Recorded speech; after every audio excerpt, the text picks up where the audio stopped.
بسم اللہ الرحمن الرحیم۔ السلام علیکم۔ کویت اردو نیوز کے ساتھ میں ہوں محمد عمر۔ آج کی اس ویڈیو میں کویت سے آج کی تازہ ترین نیوز اپڈیٹ شامل کرتے ہیں۔ خبر ہے کہ کویت وزارت مواصلات نے 49 غیر کویتی ملازمین کو برطرف کر دیا ہے۔ روزنامہ السیاسیہ نے ذرائع کے حوالے سے بتایا ہے کہ یہ ایک باہمی فیصلہ کیا گیا ہے۔ ذرائع نے انکشاف کیا ہے کہ برطرف کیے گئے غیر کویتی ملازمین میں 60 سال کی عمر کو پہنچنے والے 7 افراد شامل ہیں۔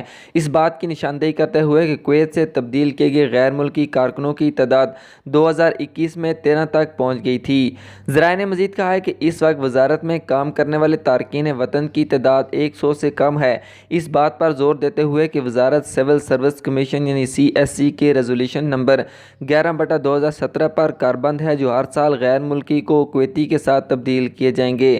ذرائع نے نتیجہ خیز کیا ہے کہ CSC اور وزارت خزانہ کو غیر کویتی ملازمین کو تبدیل کرنے کی پالیسی کے مطابق برطرف کرنے کے فیصلوں کی کاپیاں دی جاتی ہیں اور برطرف کر دیا جاتا ہے۔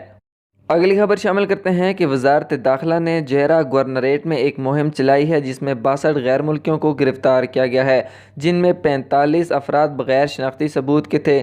4 افراد کے رہائش کی میعاد ختم ہو چکی تھی، جبکہ ایک شخص پولیس کو مطلوب تھا۔ 12 لیبر لا کی خلاف ورزی کرنے والوں کو بھی گرفتار کیا گیا ہے۔ 32 ٹریفک خلاف ورزیاں جاری کی گئی ہیں اور غیر قانونی موبائل گراسری ضبط کر لی گئی ہے۔ تمام خلاف ورزی کرنے والوں کے خلاف ضروری قانونی کارروائی کے لیے مجاز اتھارٹی کے حوالے کر دیا گیا ہے۔ اگلی خبر کی جانب بڑھتے ہیں کہ کویت کے علاقے حوالی میں جسم فروشی کا کاروبار کرنے کے الزام میں مختلف حکومتوں کے متعدد تارکین وطن کو گرفتار کیا گیا ہے۔ ان کے خلاف ضروری قانونی اقدامات کے لیے انہیں مجاز احکام کے حوالے کر دیا گیا ہے۔ اگلی ایک اور خبر شامل کرتے ہیں کہ سلمیہ کے علاقے میں ایک ہندوستانی باشندے کو آدھا کلو ہرن اور میت شیبو کے ساتھ گرفتار کیا گیا۔ ذرائع نے بتایا ہے کہ جب اس نے پولیس کو گشت کرتے ہوئے دیکھا تو وہ بھاگ گیا۔ اس کی گرفتاری پر پتہ چلا ہے کہ وہ رہائشی خلاف ورزی کرنے والا بھی تھا، جس کے پاس رہائشی اجازت نامہ نہیں تھا۔ اس کے ہاتھ میں منشیات کا ایک بڑا سا بیگ موجود تھا۔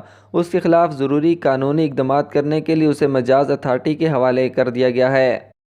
اگلی خبر کی جانب بڑھتے ہیں کہ کویت ایئر فریٹ کسٹمز افسران نے 2 کلو ہرن اور میت کی اسمگلنگ کی کوشش کو ناکام بنا دیا ہے۔